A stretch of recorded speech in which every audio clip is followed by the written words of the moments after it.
Là, je vais accueillir une femme qui m'a beaucoup encouragée aujourd'hui, une femme qui m'a donné un conseil ou des conseils que je n'oublierai pas. Venez.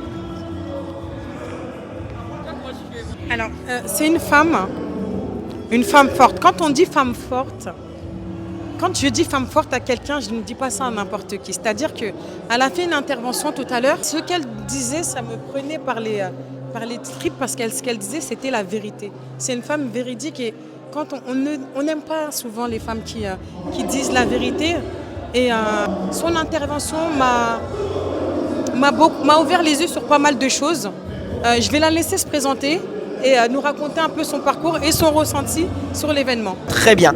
Ok, alors moi je suis Marie-Paul Babli. Merci ma belle de l'opportunité de m'exprimer dans ton média. Déjà je suis contente parce que depuis 10-15 ans je me rends compte que les Africains, Africaines ont développé des médias. C'est très important parce que c'est vraiment un moyen de communication et de divulguer et de lancer des messages. Alors moi je suis Marie-Paul Babli, je suis d'origine ivoirienne. Je suis en France depuis très longtemps, j'ai fait mon parcours ici. Même si j'ai vécu aux États-Unis et dans d'autres pays, en Angleterre par exemple. Alors j'ai fait du droit, donc aujourd'hui je suis professeur de droit.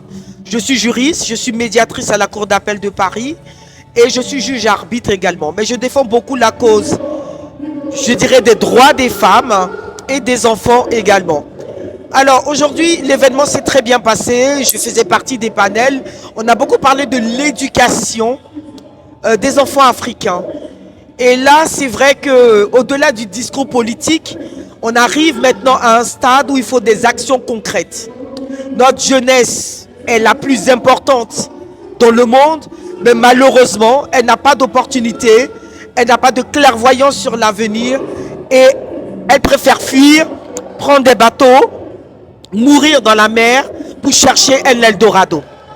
Alors, quand on arrive ici à Paris, on les voit, ils sont à Porte de la Chapelle, ils sont partout, ils ont espéré une meilleure vie et malheureusement, c'est pas ça.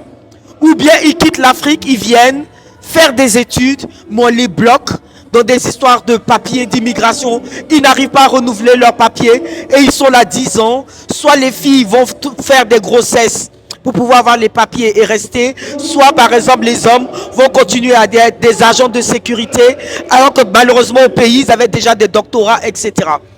La condition de l'Afrique, de l'Africain, je sais que nous savons que nous souffrons partout.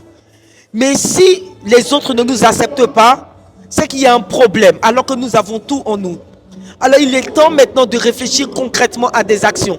Des conférences, on en a fait, et il en faut. Vous savez, répéter au fur et à mesure rentre dans les oreilles, on le croit.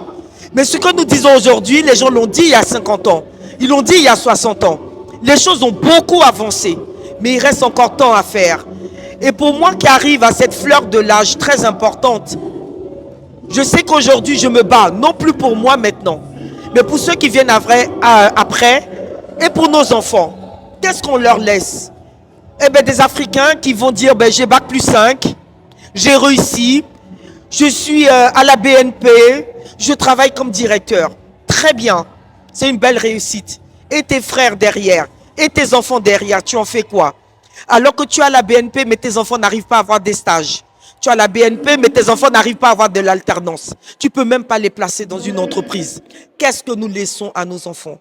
Et ça, c'est vrai. Je suis très fière parce qu'à mon époque, il fallait avoir les cheveux lissés, on défrisait nos cheveux. Aujourd'hui, je vois nos jeunes, ils portent des nappies, ils sont très fiers. C'est un travail qui a été accompli.